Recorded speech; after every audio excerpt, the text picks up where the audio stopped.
Mambo ni mengi alafu muda ni mchache. Leo hii tumeweza kuona Maimartha ameweza kuandika ukweli wote juu ya kile ambacho kinachoendelea sasa hivi juu ya Wolper pamoja na Molly ambao wanamgombania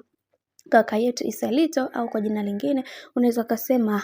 Luka wa Jua Kali. Hili jambo limeweza kuzua mjadala mkubwa sana katika mitandao ya kijamii na kila mtu ameshindwa kuweza kuliweka sawa kutokana na yale ambayo yamekuwa yakiendelea, na tumeweza kuona baadhi ya watu wengi waliweza kufunguka mambo mengi na kusema ya kwamba Wolper sijui hata anajiamini nini kwa yale ambayo yanayoendelea, lakini wengi wao wameshangaa sana juu ya yale ambayo yaliweza kutokea, kwa sababu haikuwa rahisi Wolper kuweza kufanya maamuzi kama yale ambayo yaliweza kufanyika, na tumeweza kuona baadhi ya watu wengi waliweza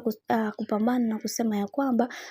bibie Wolper ameweza kufunga ndoa na ameolewa na mume wake, lakini kwa nini anaamua kuhangaika na watu wengine nje? Majibu ya maswali yenu ameweza kuyatoa ndugu yetu kipenzi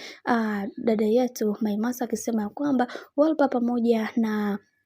Lichi Mitindo walishaachana kitambo sana, na hiki ambacho kinachoendelea sasa hivi ni zaidi ya